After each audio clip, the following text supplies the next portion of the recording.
Price lord, ನಿಮ್ಮೆಲ್ಲರಿಗೂ ವಂದನೆಗಳು. ಆರಾಮಿದ್ದೀರಾ, ಚೆನ್ನಾಗಿದ್ದೀರಾ ಅಂತೇಳಿ ನಾನು ನಂಬುತ್ತೇನೆ. ಮುಂಜಾನೆಯ ವೇಳೆಯಲ್ಲಿ ರಾತ್ರಿಯಿಂದ ಬೆಳಿಗ್ಗೆವರೆಗೂ ದೇವರು ನಿಮ್ಮನ್ನು ಕಾದು ಕಾಪಾಡಿದ್ದಾನೆ, ಸಂತೋಷವಾಗಿಟ್ಟಿದ್ದಾನೆ ಅಂತೇಳಿ ನಾನು ನಂಬುತ್ತೇನೆ. ಈ ಉದಯ ಕಾಲದಲ್ಲಿ ನಾನು ನಿಮ್ಮೆಲ್ಲರಿಗೆ ತಿಳಿಸುವಂಥದ್ದು, ನಿಮ್ಮ ಬಾನಿಸತ್ವವನ್ನು ಅಂದರೆ ನಿಮ್ಮ ಕಷ್ಟಗಳನ್ನು ದೇವರು ಶಾಶ್ವತವಾಗಿ ಇಡುವುದಿಲ್ಲ ಎಂಬುದಾಗಿ ನಾನು ನಿಮಗೆ ತಿಳಿಸುವಾತನಾಗಿದ್ದಾನೆ. ಏನು ಸರ್, ಕಷ್ಟಗಳ ಬಗ್ಗೆ ಇದು ಮುಂಚಾನೆ ವೇಳೆಯಲ್ಲಿ ನನಗೆ ಬೋಧಿಸ್ತಾ ಇದ್ದೀರಿ ಅಂತೇಳಿ ಕೇಳುವುದಾದರೆ, ಈ ಉದಯ ಕಾಲದಲ್ಲಿ ಅನೇಕರು ಜೀವಿತಗಳಲ್ಲಿ ಕಷ್ಟಗಳಿಂದ ತುಂಬಿದ ಜೀವಿತ. ಶತ್ರುಗಳು ಬೆಳೀತಾ ಇದ್ದಾರೆ, ನಾನು ಬೆಳೀತಾ ಇಲ್ಲ. ನನ್ನನ್ನು ಆಡಿಕೊಳ್ಳುವವರು ಸಂತೋಷವಾಗಿದ್ದಾರೆ, ನನ್ನನ್ನು ನಿಂದಿಸುವವರು ಆಸ್ತಿಗಳನ್ನು ಮಾಡ್ತಾ ಇದ್ದಾರೆ. ನನ್ನ ಬಂಧು ಬಳಗದವರು ನನಗಿಂತ ಉನ್ನತವಾದ ಶಿಖರದಲ್ಲಿದ್ದಾರೆ. ನಾನು ನೋಡಿದ್ರೆ ಬಾನಿಸತ್ವದಲ್ಲೇ ಇದ್ದೇನೆ, ಇನ್ನು ಬಡತನದಲ್ಲೇ ಇದ್ದೇನೆ, ಇನ್ನು ದುಃಖದಲ್ಲೇ ಇದ್ದೇನೆ, ಇನ್ನು ಕಣ್ಣೀರಲ್ಲಿದ್ದೇನೆ ಅನ್ನೋರು ದಯಮಾಡಿ ನೀವು ಧೈರ್ಯವಾಗಿರ್ಬೇಕೆಂಬುದಾಗಿ ನಾನು ಬೇಡಿಕೊಳ್ಳುತ್ತೇನೆ. ಯಾಕೆ ಅನ್ನುವುದಾದ್ರೆ, ದೀನರ ಪ್ರಾರ್ಥನೆಗಳನ್ನ ದೇವರು ಕೇಳ್ತಾನೆ, ಕಣ್ಣೀರಿನಲ್ಲಿರುವವರ ಪ್ರಾರ್ಥನೆಗಳನ್ನ ಕೇಳ್ತಾನೆ, ಮನ ಮುರಿದವರ ಪ್ರಾರ್ಥನೆಗಳನ್ನ ದೇವರು ಕೇಳ್ತಾನೆ. ಈ ಉದಯ ಕಾಲದಲ್ಲಿ ಯಾರೆಲ್ಲ ಆತನನ್ನು ಆಶ್ರಯಿಸಿಕೊಂಡು ಆತನ ವಾಕ್ಯದ ಪ್ರಕಾರ ನಡೀತಾನೆ, ನನ್ನ ಪಾಪಗಳಿಗಾಗಿ ನಾನು ಕರ್ತನು ಶಿಲುಬೆಯಲ್ಲಿ ಮರಣ ಹೊಂದಿಕೊಂಡು ಸತ್ತು ಮೂರದಿಂದಲೇ ಎಬ್ಬಿಸಲ್ಪಟ್ಟ ಆತನ ಮೇಲೆ ಆಧಾರಗೊಳ್ಳುತ್ತೇನೆ ಅಂತೇಳಿ ಅಂದುಕೊಳ್ಳುವರು ಎಲ್ಲರಿಗೂ ದೇವರು ಕಾದು ಕಾಪಾಡುವಾತನಾಗಿದ್ದಾನೆ. ಇಸ್ರಾಯೇಲರ ಜೀವಿತದಲ್ಲಿ 40 ವರ್ಷಗಳ ಮೇಲೆ ಪಟ್ಟು, ನಿಮ್ಗೆಲ್ಲರಿಗೂ ಗೊತ್ತಿರುವ ಹಾಗೆ ಐಗುಪ್ತ ದೇಶದಲ್ಲಿ ಬಾನಿಸತ್ವದ ಕೆಲಸಗಳನ್ನ ಅವರು ಮಾಡಿದರು. ಬಡತನ, ಆಹಾರವಿಲ್ಲ, ಅನೇಕವಾದಂಥ ಹಿಂಸೆಗಳು, ಶೋಧನೆಗಳು, ಹಲವಾರು ಕಷ್ಟಗಳಲ್ಲಿ ಅವರು ಒಳಗಾದಾಗ ಮತ್ತೆ ಅವರು ಕರ್ತನನ್ನ ಬೇಡಿಕೊಂಡರು, ನಮ್ಮನ್ನು ಈ ಕತ್ತಲೆಯಿಂದ ಬೆಳಕಿಗೆ ತೆಗೆದುಕೊಂಡು ಬಾ, ರಕ್ಷಣೆಯನ್ನು ಕೊಡು, ಆಧರಣೆ ಕೊಡು, ಆಶೀರ್ವಾದ ಮಾಡುತ್ತೆ. ಯಾರೆಲ್ಲ ಇವತ್ತು ನೀವು ನೊಂದಿದಿರಿ, ಬೆಂದುಕೊಂಡಿದಿರಿ, ಜೀವನದಲ್ಲಿ ಸಾಕಾಗಿದೆ, ಕುಗ್ಗಿ ಹೋಗಿದಿರಿ, ಸಾಲ, ಸಮಸ್ಯೆ, ಚಿಂತೆ, ದುಃಖ, ಹಲವಾರು ವೇದನೆಗಳು, ಉದ್ಯೋಗ ಇಲ್ಲ ಅಂತೇಳಿ, ವ್ಯಾಪಾರ ನಷ್ಟಗಳು, ಲೋನ್ಗಳು ಕಟ್ಟಲಾರದಿರುವಂಥ ಪರಿಸ್ಥಿತಿಗಳಲ್ಲಿ ನೀವಿದ್ದೀರಾ, ಸಾಕಾಗಿದೆ ಈ ಜೀವನ ಅಂತೇಳಿ ಅಂದುಕೊಳ್ತಾ ಇದ್ದೀರಾ, ಸ್ವಾಮಿ ಹೇಳ್ತಾ ಇದ್ದಾನೆ, ಕರ್ತನು ಹೇಳ್ತಾ ಇದ್ದಾನೆ, ಯೇಸು ಪ್ರಭು ಹೇಳ್ತಾ ಇದ್ದಾನೆ, ನೀನು ವಿಶ್ವಾಸದಿಂದ ನನ್ನನ್ನು ಬೇಡಿಕೋ ಎಂಬುದಾಗಿ. ನಿಜವಾಗ್ಲೂ ದೇವರು ಒಂದು ಕಾಲ ಬರುವುದುಂಟು, ನಿನ್ನ ನಂಬಿಕೆ, ನಿನ್ನ ವಿಶ್ವಾಸ ನಿರಾರ್ಥಕವಾಗದಂತೆ ದೇವರು ಆಶೀರ್ವಾದ ಮಾಡುತ್ತೇನೆ ಅಂತ ಹೇಳ್ತಾನೆ. ದೇವರು ಅವತ್ತು ಇಸ್ರಾಯೇಲ್ ಜನರೆಲ್ಲರನ್ನ ಬಿಡುಗಡೆ ಮಾಡ್ಬೇಕಂತೇಳಿ ತೀರ್ಮಾನ ಮಾಡಿದನು. ಮೋಶೆಯನ್ನ ನಾಯಕತ್ವದಲ್ಲಿ, ಅರೋನನ ಸಂಗಡದಲ್ಲಿ ಇಡೀ ಐಗುಪ್ತ ದೇಶದಲ್ಲಿ ಹಲವಾರು ಅದ್ಭುತಗಳನ್ನ ಮಾಡಿದರೂ ಕೂಡ ಇಸ್ರಾಯೇಲರನ್ನ ಬಿಡುವುದಕ್ಕೆ ಆತನು ಇಷ್ಟಪಡಲಿಲ್ಲ ಆ ರಾಜನು. ಆಗ ದೇವರು ತನ್ನ ಚೊಚ್ಚಲ ಮಕ್ಕಳನ್ನ, ಐಗುಪ್ತ ದೇಶದಲ್ಲಿರುವಂತಹ ಚೊಚ್ಚಲ ಮಕ್ಕಳನ್ನ ಸಂಹಾರ ಮಾಡುವಾಗ ಆ ಜನರು ಭಯಪಟ್ಟು, ಆ ರಾಜನು ಭಯಪಟ್ಟು, ರಾಜನಿಗಿರುವ ಮಗನು ಕೂಡ ತೀರ್ಕೊಂಡಾಗ ಭಯಪಟ್ಟನು ಅಂತೇಳಿ ದೇವರ ವಾಕ್ಯ ಬರೆಯಲ್ಪಟ್ಟಿದೆ. ನಿನಗಾಗಿ ದೇವರು ಏನಾದ್ರೂ ಮಾಡಬಲ್ಲನು, ನಿನ್ನ ಕುಟುಂಬಕ್ಕಾಗಿ ದೇವರು ಏನು ಬೇಕಾದ್ರೂ ಮಾಡಬಲ್ಲನು. ನಿನ್ನ ನಂಬಿಕೆ ಇಡುವುದಾದ್ರೆ, ಪ್ರಾರ್ಥನೆ ಮಾಡುವುದಾದ್ರೆ.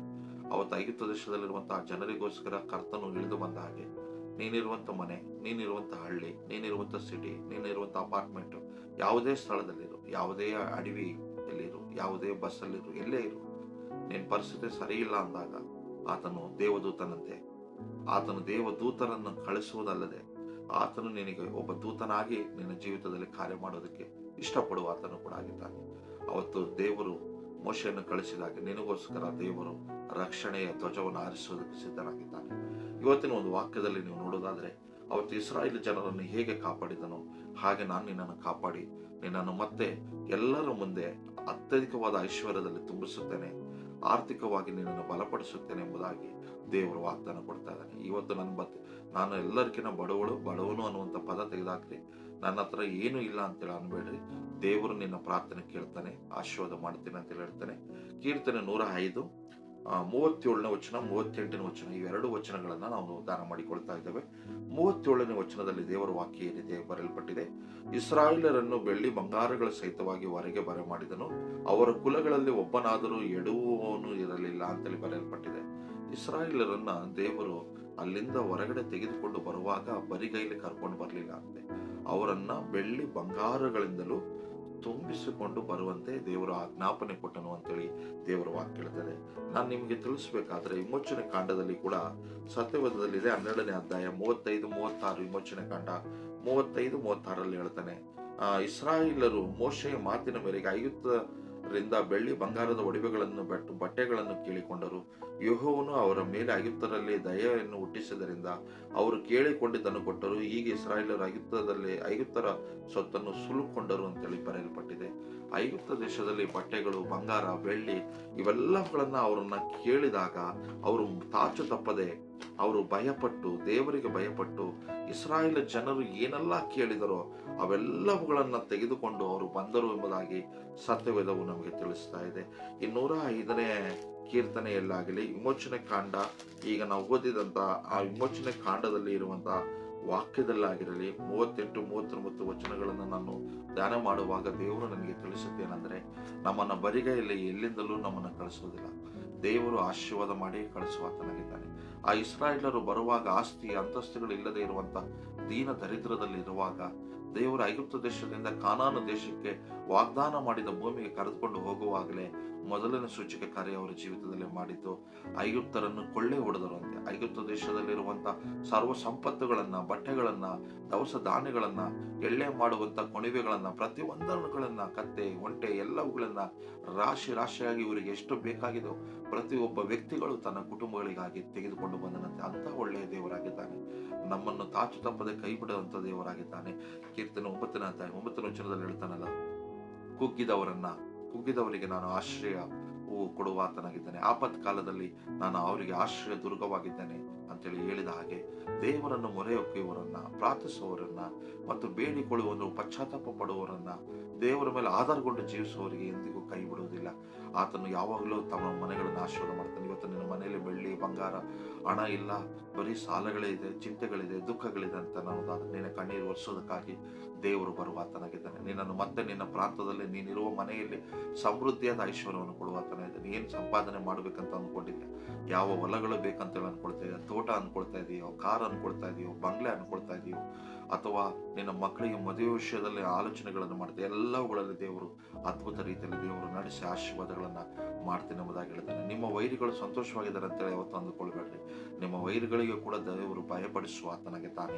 ಇಲ್ಲಿ ವಾಕ್ಯದಲ್ಲಿ ನೋಡುವುದಾದರೆ ಎಲ್ಲಾ ಅದ್ಭುತ ಸೂಚಕ ಕಾರ್ಯಗಳನ್ನ ಮೋಶೆಯ ಮೂಲಕ ಮಾಡಿದ ಮೇಲೆನೆ, ದೇವರ ಶಕ್ತಿಯನ್ನು ಅವರು ಅನುಭವಿಸಿ ನೋಡಿದ ಮೇಲೆನೆ ಅವರನ್ನು ಹೋಗಿರಿ ಎಂಬುದಾಗಿ ಹೇಳಿದನು ಅಂತೇಳಿ ವಾಕ್ಯದಲ್ಲಿ ನೋಡ್ತಾ ಇದೀವಿ. ಅದೇ ರೀತಿಯಲ್ಲಿ ನೀವು 38ನೇ ವಚನದಲ್ಲಿ ನೋಡುವುದಾದ್ರೆ, ಐಗುಪ್ತರು ಅವರ ವಿಷಯದಲ್ಲಿ ಹೆದರಿಕೆ ಉಳ್ಳವರಾದುದರಿಂದ ಅವರು ಹೊರಟು ಓದಿದಕ್ಕೆ ಸಂತೋಷಿಸಿದರು ಅಂತೇಳಿ ಈ 105, 38ನೇ ವಚನದಲ್ಲಿ ಬರೆಯಲ್ಪಟ್ಟಿದೆ. ಐಗುಪ್ತರ ವಿಷಯದಲ್ಲಿ ಅವರು ಹೆದರಿಕೆ ಉಳ್ಳವರಾಗುವಂತೆ ಮಾಡಿದಂತ ಶತ್ರುಗಳಿಗೆ, ಐಗುಪ್ತ ದೇಶದಲ್ಲಿರುವಂತ ಅರಸನ ಮೊದಲುಗೊಂಡು ಆ ಜನಾಂಗಗಳಿಗೆ ಅವರು ಹೋದ್ರೆ ಸಾಕು ಅಂತೇಳಿ ಅವರು ಸಂತೋಷ ಪಟ್ಟರು ಅಂತೆ. ಅದು ದೇವರ ಕಾರ್ಯವಾಗಿರ್ತದೆ.